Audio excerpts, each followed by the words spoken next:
Welcome back to The Real Story.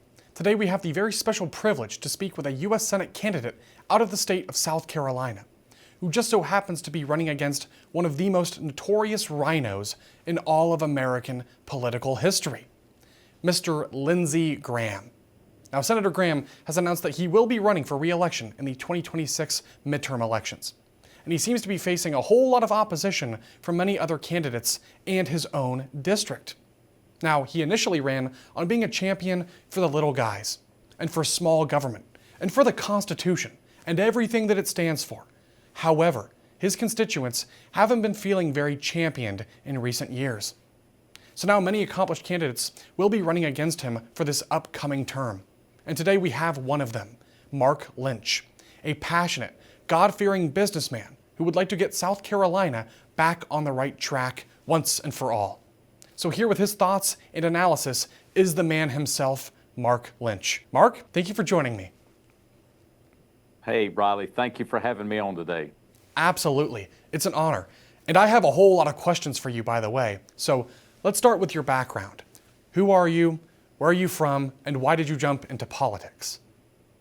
Okay, well, I'm Mark Lynch. I was born and raised and live in Greenville, South Carolina. I was saved at 11 years old, love the Lord Jesus, and I bring him in this. This is God's campaign. We're a God-first campaign. That's what makes America great again. I'm a businessman, successful businessman of 40 years. I took over my father's business that's now in its 73rd year, and I've been running the company since 1985. We're personally debt-free and corporately debt-free. When I took the company over with God at the center, at the helm, we've grown our company 35 times, from 5 employees to 110 in a debt-free existence. And we've grown our capacity from 3,200 square feet in a showroom warehouse area to 132,000 in my tenure.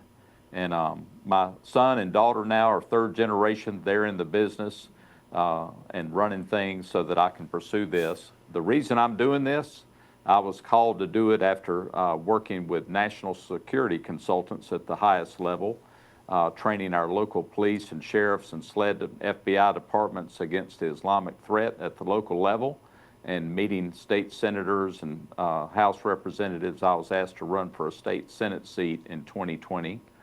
I lost by 5%, and we formed a political action group called the United Patriots Alliance back then.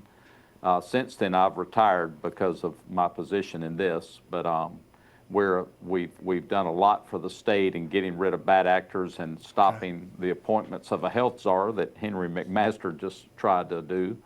And so we're very active. And anyway, this came up a year ago with my wife, hinting at it and saying, you know, we don't know of anybody else to run against Lindsey Graham. You're going to have to do it. You're the only guy I know that can do it, that'll hold the line. So we prayed about it, and we're in it. Okay, so it's safe to say this was not a rash decision whatsoever, was it? No, this is over now. It all started back in 2014, learning about the deep state in our country and the takeover of America happening through civilization jihad and controlling the narrative and all the other things we've all lived through with the COVID pandemic and all that. Let's talk about the real constitutional crisis in this country.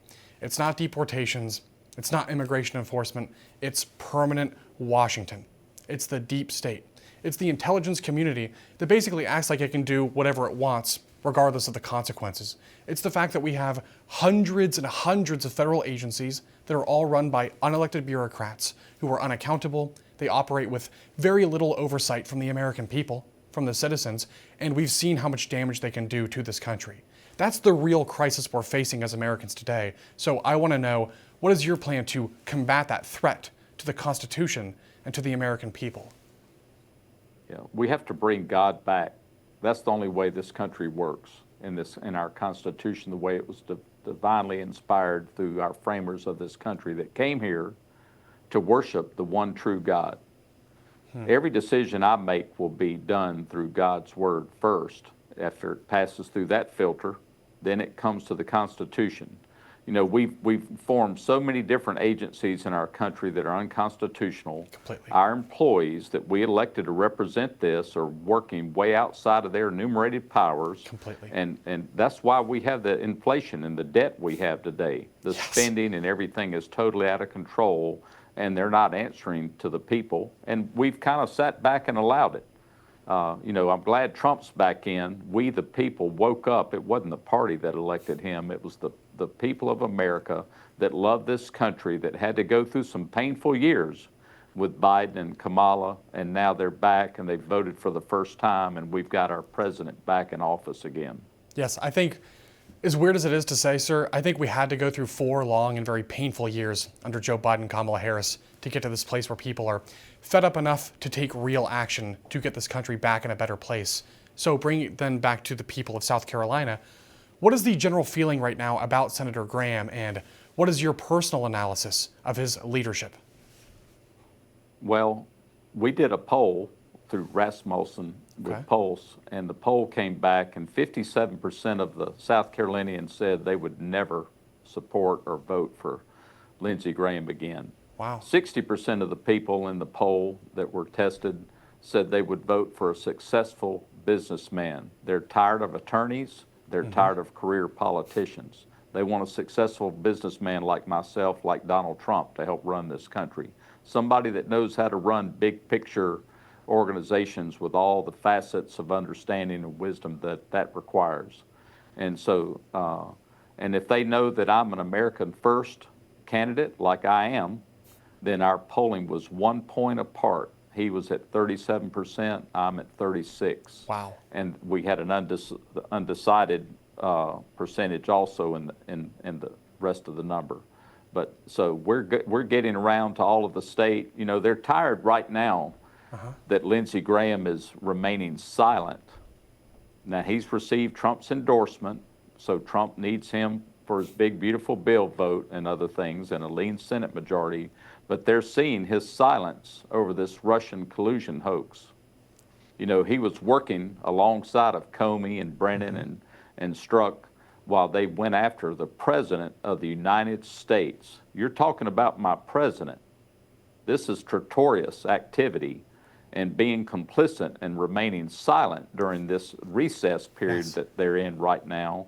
They're just going to allow John Thune to come in and go through the formality of gaveling in and gaveling out, and just go through the process for formalities while this Russian hoax thing they hope will go away, because Lindsey's involved in it. I'm sorry, but it's time for him to answer for this. America's tired of traitors in our Congress.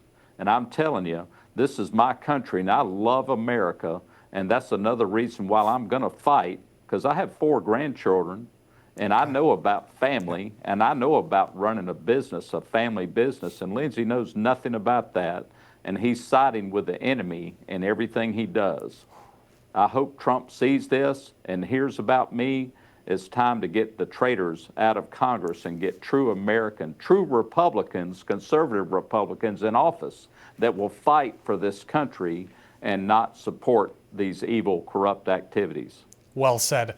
This divide we're in right now, it's bigger than just left or right, liberal or conservative. This is the American patriots, the real people that built this country versus this corrupt, inept, and dare I say, criminal ruling class. So completely heard you there. Final question then for you while I have you. Tell us more about your specific policy platform and what you're hoping to accomplish should you be elected. Well, one is all this horrible trillions of unnecessary spending we've got to stop. When I run a business, if things tighten up or we have an economy recession happen or whatever, we start looking at the pennies and stop spending. We've got to get rid of all the illegal agencies we've formed in this country unconstitutionally. If we do that, if I can get that and lead the way to fight against these unconstitutional agencies we've formed in America, that'll bring back right at 80% of the unnecessary spending that'll help get us back on a balanced budget and get rid of this inflationary cycle that we're in, because we can't pay the interest. You know, we all know that. We watch the digital debt clocks running out of control, and other countries are tired of that. We're not able to pay them. We're borrowing money from other countries. My God, That is just unheard of in this country. This is the United States of America, and we've got to get back and run our own country.